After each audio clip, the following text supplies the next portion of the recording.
What's up, everybody, and welcome to the Sports Dép Podcast. Another episode here on this lovely Simon. What day of the week is it? It's Monday. I think it's Monday. It's not Monday. Well, it is Monday because it is Monday. Recording on Sunday night, but this is for Monday. It's kind of it's tough. It's tough to figure out what day it is. Look, I'm not going to lie to you. Having, I think, my television on from 12 o'clock and National Football League, Habs, National Football League, it was easy for me to identify that it was Sunday today. Yeah. The Habs at 5 o'clock threw me off a little bit. I was like, what's going on here? The NFL schedule helped me identify that it is yesterday was Sunday and today we are Monday. Yeah, a lot of different family gatherings. For me, I'm actually at one right now. As you guys can probably tell, it's a new day, a new background. Picture of my aunt on her wedding day, picture of my uncle on his wedding day. These two people actually married each other. So that means that can only mean one thing with this artwork behind me. This means that I'm at my nonna's house. Let's go. My maternal grandmother, and it's a lovely house. And you can tell the... just the artwork in the background. All right. You're on, man. Let's find out what she was thinking with 4 seconds left in the offensive zone face-off. You know what's funny is that my nonna was actually watching because you can see the living room TV from the kitchen table. And when Slavkovsky scored the end, she's like, oh, 4-4. I was like, yeah, 4-4. I'm like, this is crazy. Not the biggest hockey fan, but she was paying attention, which is always fun. But yeah, I mean, the Canadiens kind of surprised me, Simon. I thought I was coming on here to say, Simon, we haven't talked about it in a long time, but those second periods end up costing the Canadiens. Now, in the end, I think it ended up costing the Canadiens 1 point instead of the 2 points. But how about that? The kid line does it again in the third period. You score 4 of the 5 goals that were scored over the final 20 minutes. Or I should say the third period, not the final 20 minutes. And how about Slavkovsky with 3 points in the third period? Demidov looked really good in that final frame. And, to me, it's just one of those things where it's like you can't really sleep on this team. You could be frustrated with the coach and who he throws out there or in what situation. But, even Phil Deno on the game-tying goal, Phil Deno ended up coming through with the big D-zone face-off. I forget who – I think it was Slavkovsky. Did Slavkovsky get the puck to the point? Yes. Leading up to the goal? I think he did get it to the point, and then he moved right into like a nice little passing lane and a good spot to get a good clean look off. Yeah, look, this I didn't. I like the third period. I didn't. I thought they were very careless. Even Slav in that second period, they were careless with the puck. But look, man, that's it, man. You go back to the locker room after 40. You reassess. You regroup. You're up against what seems to be, if you eliminate the first 10 to 14 days of the NHL season, the Tampa Bay Lightning have been one of the better teams in the league. Yep. You're playing away. I kind of thought there might be a little bit of a pushback. Joey, I don't know if you've watched on Saturday night. It's become that the Panthers and the Lightning are, I don't know, stealing each other. Celtics, Lakers of the 80s. It was a nasty physical affair, and the game kind of went the way I expected it to. Habs take it to them early. Didn't have enough to show for it. Lightning settle in a little bit, get some nice opportunities there. They capitalize on their opportunities. And look, I wouldn't bet on the Habs winning that game the way they entered the third period with that score line. But I'm like, man, Tampa Bay played a very difficult game. Habs sitting in Tampa Bay waiting for them. If they've got any push here in the third period, it might be enough now. Didn't expect it to get there on that, with 3 seconds left. But I did think that they were going to have a little bit of bite in that third period, and they did. I thought they were done, Joey, when it was 4-3. And then Hagel showed that he kind of crushed Lane Hudson too. He got the icing. They had a couple of opportunities. Noah Dobson got a piece of it because I think the Kucherov shot might have been going in. And then they rally, get down. But there was the one who was it Hagel or Kucherov that took the puck from the corner, went to the front of the net, and they got a stick on it just to push it wide. But hey, give the Canadiens credit because they didn't stop battling. I mean, when they got one back, they made it 3-1, and then Tampa Bay answered at 4-1. I was like, all right, well, that's going to be that in the third period. But listen, give the Canadiens credit. They fought back. And I think, what's cool is, like, I'm trying to think, what Ivan Demidov is feeling. You're going into the third period. You're down 3-0. This is one of the first few times. I don't know. I think they played Tampa Bay already with Demidov in the lineup, I want to say. Is this the first time Montreal Tampa play? Didn't the Lightning beat up the Habs earlier this year? I thought so, yeah. That's what I'm saying. So it's one of the first few times that Demidov is going to play Kucherov. So I'm sure that that's a guy that, you grew up watching. There's quite a bit of an age gap there. You're from the same country. And so, you're going in.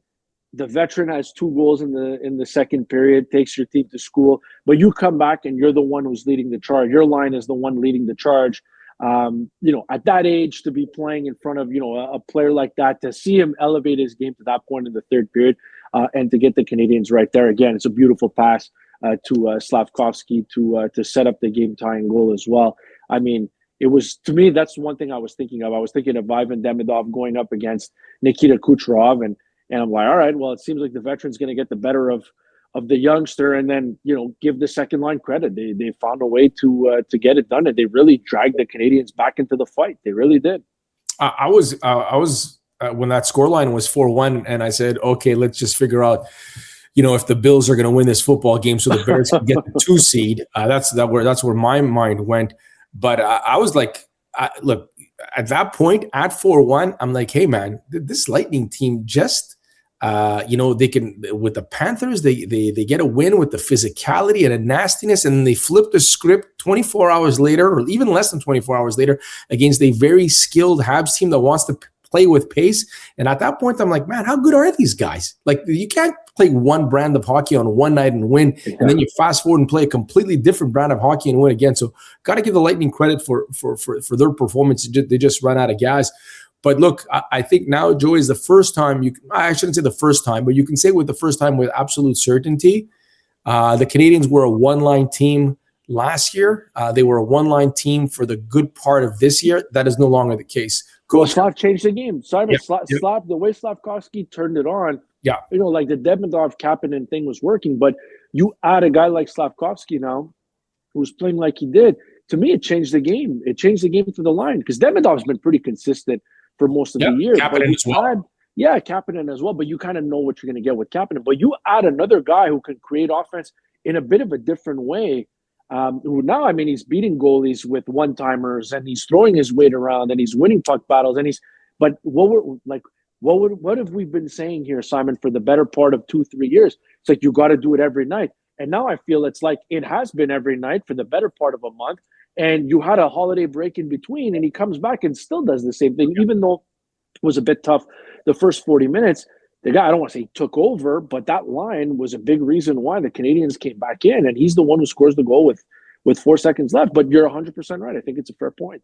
Yeah, first time in a long time that the coach has 6 guys that he can lean on for offense. And then you compound that with the Phil Deno acquisition and the draw, and they win that draw. I think Suzuki was having a good night in the dot, which also goes the clout that Phil Deno has, right? Suzuki was having a good night, because I think I saw the stats pop up. It was 10 for 15, and then maybe even 11 for 16 when you include the overtime. I'm not quite sure on that. I'm pretty sure I saw that pop up on my timeline. But the coach still saying, Phil Deno, go out there and take that draw in overtime. So now exactly what the coach wants: two lines that he can lean on for offense, and a center that he can throw out there when that could have been easily reversed. Phil Deno out there up 4-3 with 3 seconds left, taking that draw in the defensive zone and winning the draw and closing out a hockey game. So 6 forwards that, offense, I'm not going to say comes overly easy too, but definitely 6 forwards that can play an offensive game. Phil Deno a little bit in that shutdown role.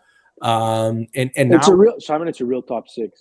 It's a real top 6. It's a top 6 with, you have 2 players on each line that offense is right now anyway is coming easy to. Yeah. And how many you said? 4. Because I think Baljic can shoot, but I think that's still a work in progress. And Kapanen's had a nice year, but I wouldn't say offense comes easy to him. No, he's got to work for his offense. Absolutely. Somebody has to set him up. Somebody has to be driving the line. It's not going to be him. But so they have that going, and then eventually with a little bit of health, just want to see that power play clicking. It's going to be nights that it doesn't click, but I thought when the score was 4-line, I looked back to early in the not early, but at least in the first period, that they had a whole bunch of opportunities. Yeah. They got 3, and then they got the 4th one early in the second, and I'm like, damn, there's been some okay puck movement. I'd like to see just classic 101, U7, somebody screaming from shoot the damn puck. They just got to do that a little bit more. But again, don't want to be overly critical of the power play. It's build them out of a couple of games. But yeah, so you have a top six you're comfortable with. You seem like you have a guy that you can throw out there. I'd like to see something a little bit more for Josh Anderson.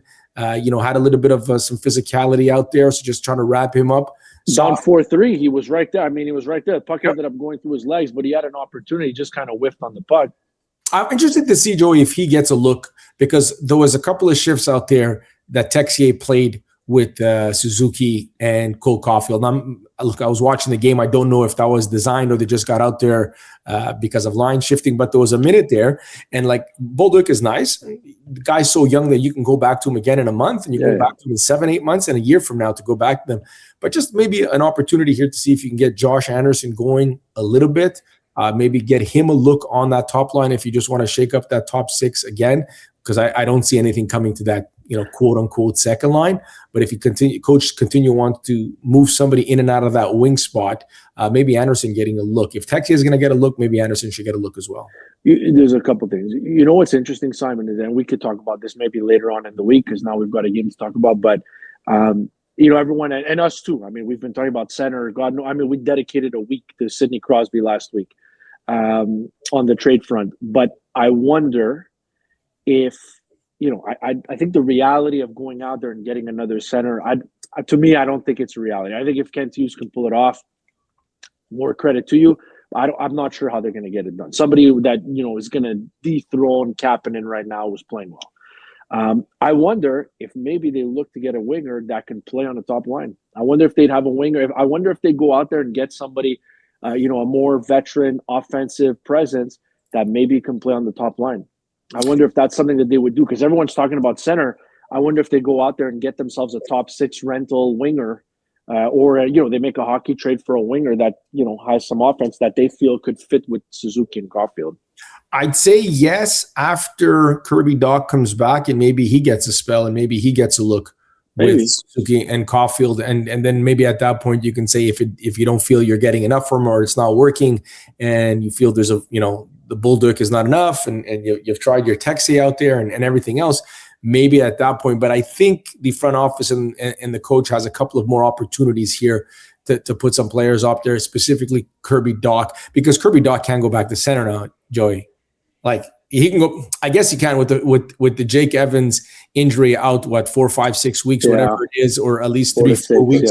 Yeah, he's been on IR for at least a week. So you said 4-6, so maybe it's 3 weeks now.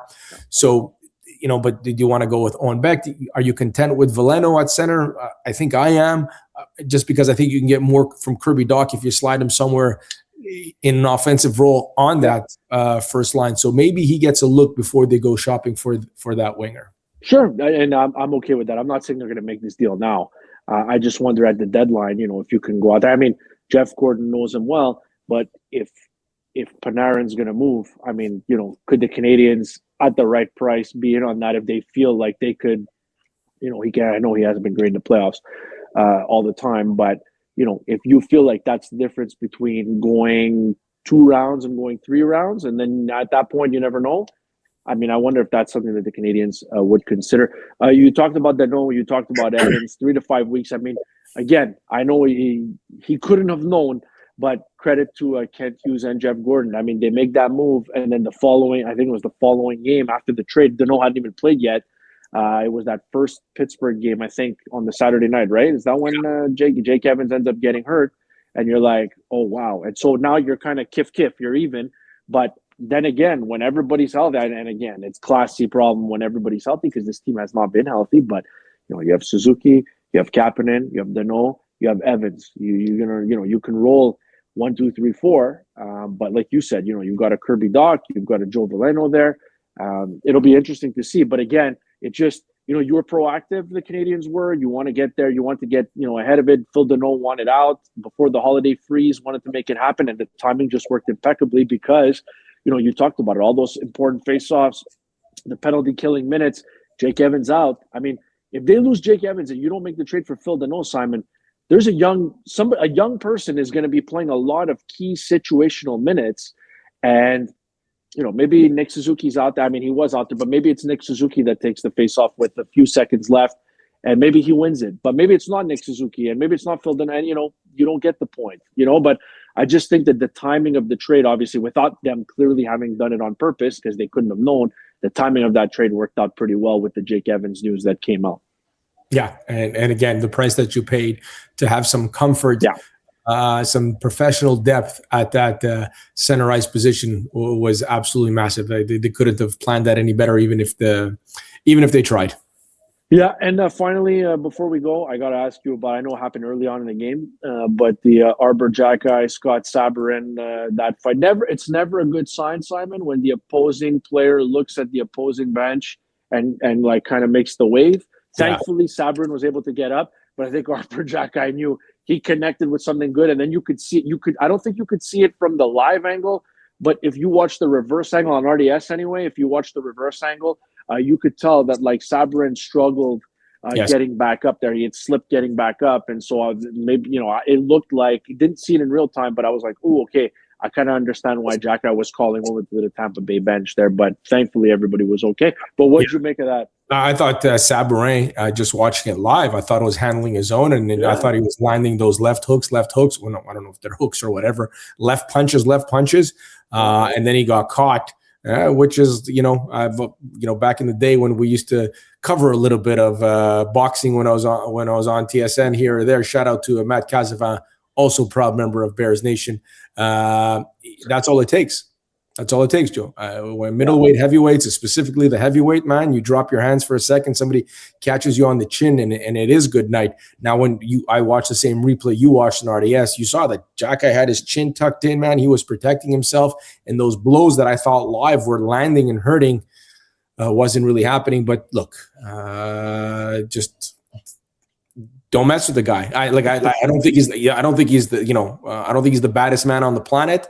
I think there's a couple of guys in the league, but I also think the couple of guys that might be better fighters than him don't really have responsibilities out there at 5-on-5, and may play a shift here and there. But look, he hit him. Sabourin wanted to go, and at that point, Xhekaj, you look at the score line, no harm, no foul here, and he went and he got the better of him.